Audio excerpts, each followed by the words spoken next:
I recently finished reading Kurt Vonnegut's Slaughterhouse-Five, and for me, it was a great reading experience, but it left me sitting in a very strange headspace. The book is famous for its chaotic time structure. The main character, Billy Pilgrim, constantly jumps back and forth between his childhood, his time as a prisoner of war in Germany, and a sci-fi zoo on a fictional planet. While that might sound like pure science fiction, it didn't feel like sci-fi at all as I was reading it. It felt like a mirror. It completely reflects how my own mind works. I think a lot of us don't actually experience our lives in a straight line. We jump from one thought to the next, and it takes so little to trigger a memory. For me, making the bed, cleaning the bathroom, and other everyday moments will suddenly bring back heavy, traumatic memories of family members I have lost. Trauma doesn't come at you like a chronological story. It comes back in bits and pieces, often entirely without warning. Vonnegut's jumping timeline is widely seen as a metaphor for PTSD, and seeing that fragmented way of thinking put onto paper really resonated with me.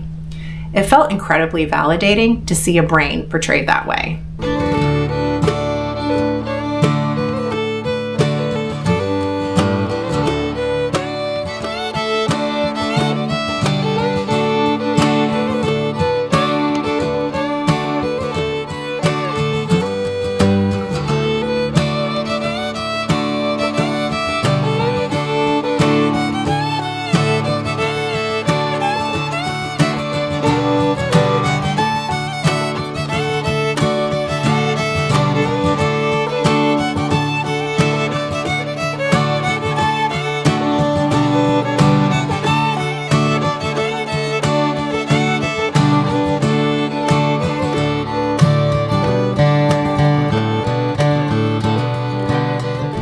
Because the book deals with something as horrific as the firebombing of Dresden, you would expect the tone to be deeply heavy and somber. But instead, Vonnegut uses a surreal, dark comedy.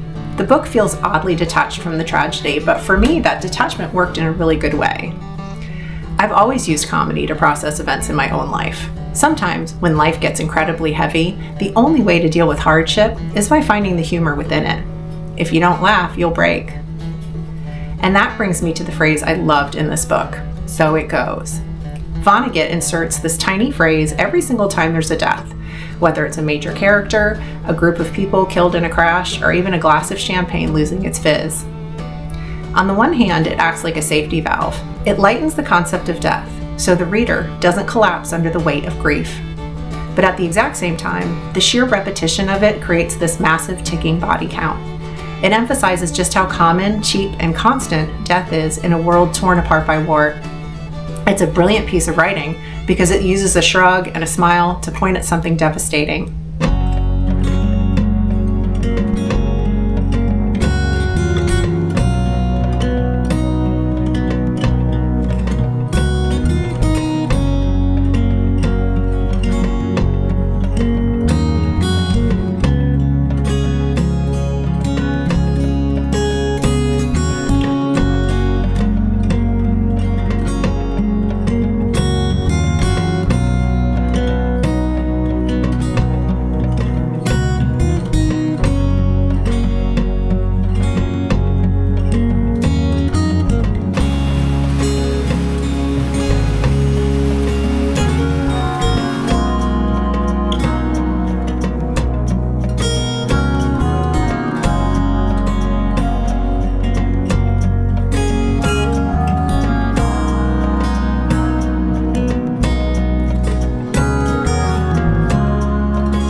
The comedy in the book ultimately ends in the philosophy of the aliens Billy meets, the Tralfamadorians. They see time all at once, like a mountain range. To them, when a person dies, they aren't actually gone. They are just having a bad moment in that specific part of time. They're still perfectly alive and well in other moments. I found that idea deeply comforting, especially when my mind turns toward my personal losses. It's a beautiful thought to imagine that the people we love are always existing, vibrant, and alive in the moments we shared with them. But as much as I love this sentiment, Vonnegut leaves room for us to see its limitations. While it's a lovely coping mechanism, it isn't exactly true. it falls just a bit short because in reality, that person is no longer here to create new moments with us. We're left with a closed loop. And I think that's why Slaughterhouse-Five sits at a 4-star rating for me. It's comforting, it's deeply funny, and it's profoundly chaotic. It doesn't offer easy answers on how to deal with loss, but it gives us the language to talk about it. It reminds us that our memories, our pain, and our coping mechanisms are all tangled up together, and we don't have to untangle them to survive. Sometimes the best we can do is look at the mess and say, so it goes.